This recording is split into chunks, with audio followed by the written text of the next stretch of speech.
말씀의 제목은 말씀하시는 하나님입니다. 말씀하시는 하나님. 마가복음이 끝나고 이제 우리는 오늘부터 다시 신명기를 묵상하게 됩니다. 신명기는 우리가 다 알다시피 모세의 고별 설교죠. 모세는 고별 설교를 통해 이스라엘 백성들이 약속의 땅에서 지키며 살아야 할 율법의 아주 세부적인 조항들, 규례들을 전해주게 됩니다. 특별히 오늘 우리가 읽은 본문은 앞뒤 단락인 이방의 어떤 무당들, 그리고 점술가, 그리고 박수들, 점쟁이들, 이런 자들을 따르지 말고 이런 자들이 미혹에 현혹되어지지 말라라고 하는 그런 내용들을 이야기를 하고 있어요. 그리고 그것에 이어서 이제 그러면 어떤 자의 말을 따라야 하느냐, 바로 하나님께서 보내신 바로 이 선지자에 대한 이야기를 하고 있습니다. 그리고 그 선지자가 참 선지자가 있고 또 거짓 선지자가 있다라고 하는 것을 구별하는 세부적인 내용들을 오늘 본문을 통해서 전해주고 있다라고 하는 것입니다. 이방 땅에 가증한 무당, 점쟁이들이 아니라 하나님과 이스라엘 백성들 사이에 완전한 중보의 사역을 감당할 수 있는 선지자들을 바로 이스라엘 백성들을 통해서 그들을 위해 보내주시겠다는 하나님의 뜻을 전하고 있는 것입니다. 오늘 새벽에는 이 본문의 내용을 중심으로 선지자를 통해 말씀하시는 이 하나님에 관한 몇 가지 영적인 교훈들을 함께 살펴보고자 합니다. 첫 번째로 우리가 기억해야 할 것은요, 하나님은 이 선지자들을 통해 당신의 말씀을 전하신다라고 하는 것입니다. 하나님은 선지자들을 통해 당신의 말씀을 전하신다. 오늘 보면 15절에서 모세는 이렇게 말씀하고 있습니다. 내 하나님 여호와께서 너희 가운데 내 형제 중에서 너를 위하여 나와 같은 선지자 하나를 일으키시니 너희는 그의 말을 들을지니라. 여러분, 히브리어에서 이 선지자라고 하는 단어가요, 여러분들 아마 기억하시기 쉬울 겁니다. 나비라고 합니다. 나비. 그래서 우리가 선지서를 뭐라고 표현하냐면 느빔이라고 이야기를 합니다. 느빔. 이 나비라고 하는 선지자, 오늘 특별히 선지자 하나를 선지자 하나를 일으키시겠다 이렇게 말씀하시는데요. 여기서 말하고 있는 선지자 하나, 이렇게 번역된 이 단어를 보면 그냥 나비라고 되어져 있어요. 그 앞에 그 어떠한 정관사도 붙어 나오지 않습니다. 정관사가 물론 그 앞에 있다고 한다면 그 선지자는 어떤 특정한 어떤 인물일 가능성이 큽니다. 그런데 이 구절에는 그런 정관사가 나오지 않고 있어요. 그러나 이 히브리어 문법에서는요, 정관사가 따로 붙어 나오지 않는 경우에는 거기에 자동으로 부정관사, 어나 이 언이 붙어 나오는 것으로 우리가 해석이 가능합니다. 그래서 오늘 본문에 보시면 선지자들이 아니라 선지자 하나로 그렇게 해석되어질 수 있는 것이죠. 근데 그럼에도 불구하고 여기서 말하고 있는 선지자 하나를 누구를 지칭하는 것이냐라고 살펴볼 때 궁극적으로는 누구를 의미한다고 볼 수가 있을까요? 궁극적으로는 모든 인류의 참 중보자가 되어지시는 예수 그리스도. 예수 그리스도를 상징한다고 볼 수가 있어요. 근데 여러분, 우리가 이 모세 이후에 사실 예수 그리스도에 오기까지 어떻게 보면 수많은 선지자들이 있어 왔지 않겠습니까? 그래서 어떻게 보면 이것을 우리가 어떻게 번역을 하고 해석을 하느냐 이거 살펴볼 때 단순히 그저 예수 그리스도로 우리가 궁극적으로는 그렇게 생각해 볼 수 있겠지만 하나님께서 보내셨던 그 수많은 선지자들의 그러한 이름들, 그 선지자들을 전체적으로 지칭하는 그러한 말로 우리가 또 살펴볼 수가 있는 것입니다. 사실 이 선지자 하나가 과연 누구를 지칭하는 말인지 사실 그것은 그렇게 중요한 것은 아닙니다. 여기서 정말 중요한 것은 무엇이냐면 그 선지자 하나가 바로 그가 해야 할 일에 대해서 분명히 오늘 말씀에서는 이야기를 하고 있다는 거예요. 우리 18절을 한번 보실까요? 18절을 보시면 내가 그들의 형제 중에서 너와 같은 선지자 하나를 그들을 위하여 일으키고 내 말을 그 입에 두리니 내가 그에게 명령하는 것을 그가 무리에게 다 말하리라. 하나님은요, 선지자 하나를 그들을 위하여 일으키시겠다 말씀하고 있습니다. 하나님을 위해서가 아니고요, 바로 그들, 누굽니까? 이스라엘 백성들을 위해서 일으키시겠다라고 하는 거예요. 하나님 당신 자신이 아니라 바로 이스라엘을 위하여 선지자를 보내시겠다. 그리고 그 선지자의 입에 하나님의 말씀을 두시겠다. 그렇게 말씀하고 있습니다. 그러면 하나님의 말씀을 그가 전하게 되는 것이죠. 사실 이 16절에서도 언급되고 있듯이 그들은 하나님의 임재와 현현에 대해서 대단히 큰 두려움을 가지고 있었습니다. 여러분 아시겠지만 모세가 호렙산에서 하나님을 만나게 될 때 여러분 그 산 꼭대기에 무슨 일들이 벌어졌어요? 구름이 운집하고 천둥이 치고 또 이 불이 연기처럼 피어나는 아주 그 무시무시한 광경들을 이스라엘 백성들이 보게 되었던 것이죠. 거기서 그들은 하나님의 임재가 갖는 큰 두려움을 갖게 되었습니다.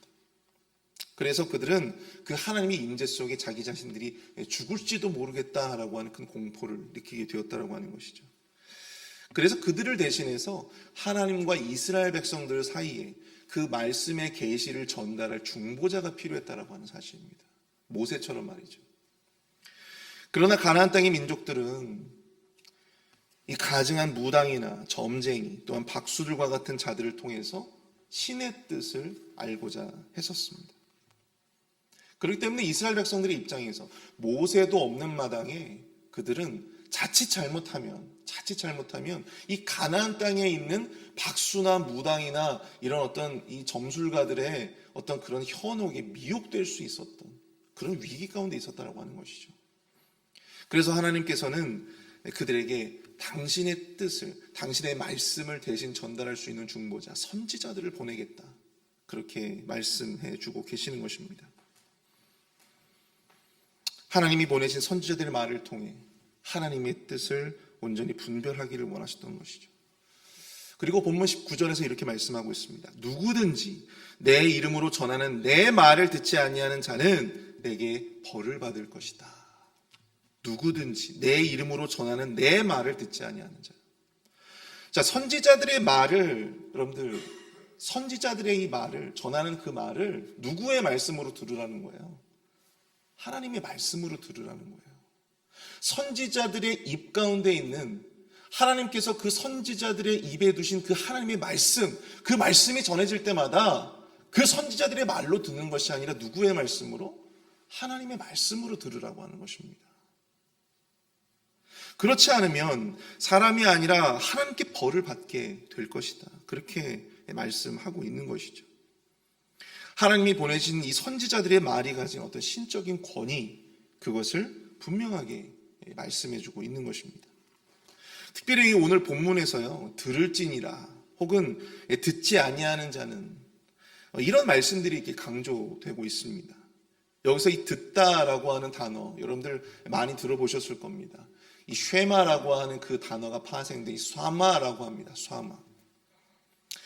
근데 이 쏴마라고 하는 이 단어는요, 단순히 그냥 귀로 히어링하는 어떤 그러한 의미를 내포하고 있지 않고요, 말씀을 듣고 그 말씀대로 순종하는 어떤 그 순종적인 의미가 더욱더 크게 느껴지는 그런 단어입니다. 들은 말씀대로 사는 것, 또한 들은 말씀대로 행동하는 것. 그것을 하나님의 말씀으로 듣고 또한 그것을 하나님의 말씀으로 행동하는 것. 이것이 중요하다라고 하는 거예요. 비록 자신과 비슷한 형제처럼 보이지만 그들은 하나님이 보내신 선지자이며 마치 그들의 말이 아니라 하나님의 말씀으로 듣고 순종해야 한다라고 하는 것을 바로 이 오늘 본문의 말씀은 이야기해 주고 있습니다. 여러분들 입장에서 선지자들의 말을 당신의 말로 들으라라고 하는 하나님의 말씀이 우리에게는 과연 어떻게 적용될 수 있을까요? 하나님의 말씀이라도 그것을 듣는 사람의 입장에서 전하는 자들을 의식하기 마련입니다. 특별히 오늘 본문에서 말씀하고 있듯이 여러분들이 선지자가 어디에서 나왔대요? 어디에서 세우시겠대요? 그 선지자들이 어디 하늘에서 뚝 떨어진 어떤 그런 존재가 아니고요.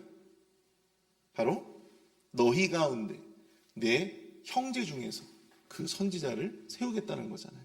그러니까 우리가 그동안 같이 어울리고 또 같이 자라왔고 같이 배웠던 그들 가운데서 선지자들을 뽑아서 선지자들을 세우시겠다라고 하는 거 아니겠습니까?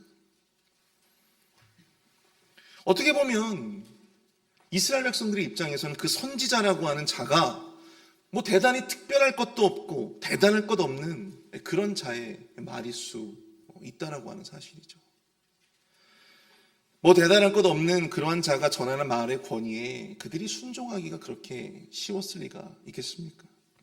그러나 그럼에도 하나님은 강하게 말씀하고 있습니다. 내 말을 그의 입에 두겠다. 내 이름으로 전하는 내 말을 듣지 아니하는 자는 내게 벌을 받을 것이요. 말씀의 권위는요, 여러분, 이 말씀에서 나오지 전하는 자에게서 나오는 것이 아닙니다. 여러분 믿으십니까? 말씀의 권위는요, 전하는 자가 아니라 이 말씀 그 자체에서 나오는 거예요. 그래서 저 같은 사람도 이렇게 여러분들 앞에서 말씀을 증거할 수가 있는 것입니다. 누가 전하든지 또 어떠한 사람이 전하든지 그 말씀을 인간의 말이 아니라 사람의 말이 아니라 하나님의 말씀으로 듣고 또 그대로 준행하려고 하는 자에게 여러분 하나님의 복이 임하게 될 줄로 믿습니다. 오늘날 한국 교회 여러 가지 쇠퇴와 어려움을 두고 많은 전문가들이 그런 이야기들 하더라고요. 강단의 위기다. 그런 말들을 하더라고요. 강단의 위기, 설교의 위기다. 근데 저는 그걸 보면서 그런 생각도 해보게 되었습니다. 물론 강단에서 말씀을 증거하는 목회자들이 보다 더 책임감을 느끼고 또한 거기에 대해서 분명히 문제의식을 느끼고 고쳐 나아가야 할 것입니다. 회개해야 할 것입니다. 그런데 여러분, 그렇다고 해도 언제까지 목회자를 이 말씀대로 살지 못하는 그런 하나의 핑계거리로 여러분들 삼을 수 있겠습니까? 나는 저 목사님이 은혜롭게 말씀을 증거하지 못해서 나는 그렇게 말씀대로 살 수 없다. 언제까지 그러한 핑계거리로 우리가 살아갈 수가 있을까요? 오늘 말씀은 이야기하고 있습니다. 우리가 함께 자라온 환경 가운데서 뭐 대단할 것 없이 우리에게 너무나도 익숙한 그러한 자가 전하는 말씀, 그 선지자의 말씀 한마디 한마디에 여러분 하나님의 말씀이 들어가 있고 또 그 선지자가 전하는 그 말 한마디가 하나님이 전하시는 내 말이라고 하는 하나님의 그 말씀에 권위가 들어있다라고 하는 사실을 여러분들 꼭 기억하실 수 있기를 축복합니다. 누가 전하든 어떠한 자가 전하든 그 말씀을 하나님의 말씀으로 듣고 또 하나님의 말씀으로 행할 수 있는 우리 모두가 될 수 있기를 바랍니다. 우리 두 번째로 우리는 거짓 선지자의 말을 분별할 수 있어야 한다라고 하는 것입니다. 거짓 선지자의 말을 분별할 수 있어야 한다. 여러분 하나님은 당신의 말씀을 전할 선지자를 보내주시지만 그 중에는 하나님이 말하라고 하지 않은 것들을 말하고 있는 자들도 있다라고 하는 사실을 우리가 기억해야 된다고 하는 거예요. 어떤 자들입니까? 우리가 20절 말씀 한번 볼까요? 만일 어떤 선지자가 내게 전하라고 명령하지 아니한 말을 제 마음대로 내 이름으로 전하든지 다른 신들의 이름으로 말하면 그 선지자는 죽임을 당하리라 하셨느니라. 비록 하나님이 세우신 자라 할지라도 여러분 하나님의 뜻이 아니라 사람의 뜻을 전할 수도 있다라고 하는 것을 이야기하고 있는 거예요. 그럼 그것이 하나님의 뜻인지 사람의 말인지 우리가 그것을 어떻게 구별할 수가 있겠습니까? 선지자가 마음 먹고 전하면 여러분 우리는 그것을 그저 하나님의 말씀으로 들을 수밖에 없지 않겠습니까? 그래서 하나님이 이렇게 말씀하세요. 22절인데요. 만일 선지자가 있어 여호와의 이름으로 말한 일에 중엄도 없고 성취함도 없으면 이는 여호와께서 말씀하신 것이 아니요 그 선지자가 제 마음대로 한 말이니 너는 그를 두려워하지 말지니라. 여러분 그 말씀을 분별해야 한다는 것입니다. 그런데 그 기준이 무엇입니까? 그 선지자가 여호와의 이름으로 말한 일에 증엄도 없고 성취함이 없으면 이는 여호와께서 하신 말씀이 아니다. 여기서 이 증엄도 없다라고 하는 말이 무슨 말일까? 증엄도 없다. 증엄. 이 말의 원어적으로 이 말의 의미를 풀이해 보면 지속되지 아니하는 말들을 의미합니다. 지속되지 않는 말들. 그러니까 쉽게 말하면 전하는 어떤 그런 말씀의 일관성을 의미하는 거예요. 일관성. 그 말의 내용들의 어떤 일관성을 의미하는 거예요. 그리고 또 성취함이 없으면이라고 하는 말은 무엇을 의미합니까? 성취함. 그 말씀의 열매들, 결실들이겠죠. 그 말씀에 대한 성취함, 즉 선한 열매와 결실이 거두어지지 않는다면 우리는 그 말이 하나님이 아니라 사람의 욕심으로부터 나온 그런 말임을 분별해야 한다고 하는 사실입니다. 사람의 말을 전하는 거짓 선지자도요, 여러분들 일시적인 어떤 능력을 발휘할 수는 있어요. 일시적인 능력을 발휘할 수는 있습니다. 그러므로 어떤 특별한 이벤트로 사람들의 마음을 미혹하게 할 수 있어요. 그러나 그것이 하나님의 말씀인지 아닌지는 계속해서 그 말씀을 듣다 보면 여러분 저절로 드러나게 되어져 있다. 그 열매가 저절로 드러나게 되어져 있다고 하는 거예요. 그래서 우리는 그 말씀을 분별해 볼 수 있다고 하는 것이죠. 여러분들 이 유광수라고 하는 사람을 아십니까? 혹시 유광수라고 하는 그 목사를 들어본 적이 있으세요? 그는 원래 이 고신대학교 신학과를 졸업하고요. 제가 졸업한 이 총신 신대원을 졸업하고 1986년도에 제가 속한 교단인 이 대한예수교 장로회 합동 측 이 목사로 안수를 받았던 사람입니다. 어떻게 보면 저의 선배예요. 근데 이 사람이 특별히 이 전도에 대한 남다른 관심이 어릴 때부터 있어서 특별히 뭐 CCC라든지 아니면 뭐 내비게이터라든지 전도 폭발 훈련 같은 이런 전도 훈련을 굉장히 많이 받았다고 합니다. 누구보다도 이 보수적인 신학을 가지고 있었고 누구보다도 이 전도와 선교에 열정적이었던 그가 이 부산의 동삼제일교회라고 하는 그 교회의 담임 목사로 있게 되면서 일이 시작되게 됩니다. 그곳에서 다락방 전도 운동이라고 하는 것을 시작을 하게 돼요. 처음에는 이 목사도 굉장히 아주 열정이 넘치는 전도와 선교회 또 교회 부흥의 열정이 있었던 그런 목사였어요. 그런데 그랬던 자가 조금씩 거기에 자신의 사견이 개입되게 되고 또는 거기에 조금씩 자신의 어떤 육신의 욕심이 거기에 자리 잡게 되면서 그 가르치는 말씀들 또 전하는 그런 교리들이 굉장히 큰 문제들을 일으키게 되었다라고 하는 것입니다. 여러분 다락방 전도운동이라고 하면 여러분들 들어보셨을 겁니다. 근데 거기에서 이 잘못된 계시관과 어떤 귀신관을 가지고 있었어요. 하나님만 계시를 주시는 것이 아니라 마귀도 계시를 준다. 뭐 이런 이야기를 하기도 했고 하나님의 능력이 아니라 우리가 기도만 하면 사탄도 결박시킬 수 있다. 여러분 근데 우리가 기도해가지고 결박시키는 것이 아니라 그 결박을 누가 시켜주는 거예요? 하나님의 능력이 하나님께서 결박시켜주는 건 아니겠어요? 우리는 그저 기도할 뿐이지. 또한 예수님을 재영접해야지 구원받을 수 있다라고 하는 어떤 구원파적인 구원관도 가지고 있었습니다. 근데 여러분 현재에도 이 유광수 목사를 추종하는 이 동삼제일교회가요. 현재에도 임마누엘 교회라고 하는 이름으로 개명을 해가지고 지금도 새로운 목회자와 지금도 계속해서 이 거짓된 가르침들이 전파되고 있다라고 하는 현실을 우리가 생각해 봐야 돼요. 여러분, 우리가 보통 말도 안 되는 어떤 그런 이단 사이비 집단들만 우리가 생각해서 그렇지, 처음에는 정말 제대로 된 어떤 신학을 공부하고 또 제대로 된 어떤 교회의 목사로서 이렇게 활동했던 자들도 변질될 수 있다라고 하는 사실을 여러분들 기억해야 됩니다. 얼마든지 영적 교만에 빠져 변질될 수 있음을 기억해야 돼요. 하나님의 말씀이 아니라 사람의 말을 전하기 시작하고 또 하나님의 뜻이 아니라 사람의 뜻을 전하기 시작하면서 여러분 교회는 점점 변질되고 왜곡되기 시작했던 것입니다. 세상에 이러한 이단들의 사설들이 판을 치게 되는 것, 어떻게 보면 이렇게 미국이든 한국이든 많은 이단들이 판을 치게 되는 가장 결정적인 이유 중 하나는 여러분 우리가 그 말씀들을 분별할 수 있는 능력이 그만큼 없기 때문이 아닐까 조심스럽게 생각을 해보게 됩니다.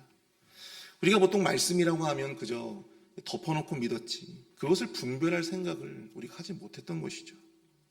말씀을 듣지 않는 것도 나쁘지만요, 여러분 말씀을 분별할 능력을 갖지 못하는 것도 우리에게는 좋은 것은 아닙니다. 그럼에도 불구하고 말씀을 알려고도 또 배우려고도 하지 않는 사람들이 정말로 많다는 거예요. 교회에서 성경 공부를 열어도 사람들이 모이질 않는다고 하는 사실이에요. 성경 지식은 많다고 스스로 자부하기 때문에 그거 다 아는 이야기인데.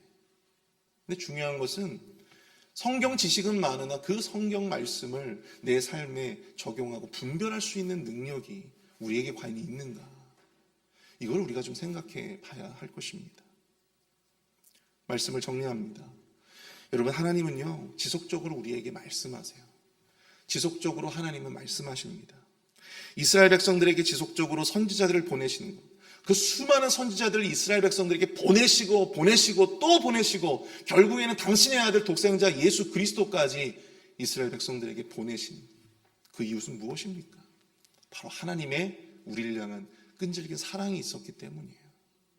당신의 말씀을 교회에 두고 싶고 당신의 말씀을 우리의 심령 가운데 두고자 하는 하나님의 그 열심이, 그 열정이 있었기 때문입니다.